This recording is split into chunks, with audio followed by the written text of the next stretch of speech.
Welcome to Man Does Tech, where I solve the problems you didn't even know you had. You begin by eliminating simple environmental causes. Check Internet and apply Windows and Office updates before deeper work. Once done, close Outlook and restart the PC to clear locks. Then hold Control while launching Outlook to enter safe mode. This bypasses add-ins that often cause the "something went wrong" alert.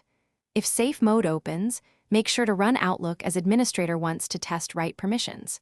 These steps quickly isolate whether the issue is external, permissions, or add-in related. Now you tackle the common culprits. First, disable all add-ins and restart Outlook to see if the error disappears. This confirms extension conflicts. If the problem persists, run Office Quick Repair from Programs and Features and move to Online Repair if Quick Repair fails.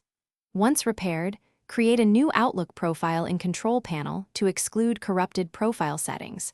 Make sure to re-add your account into the fresh profile and sync. This separates account-level faults from app-level corruption. To finish, repair mailbox files, run scan PSD on any PSD files and delete the OS to force a fresh sync. This fixes index and corruption issues. If Outlook still reports something went wrong, uninstall Office, reboot the system, then reinstall and immediately apply Office updates. This replaces damaged binaries. Finally, add your account back, verify mail flow, and test. If problems persist, consult Event Viewer for exact error codes. Use that code to search target. Thanks for watching.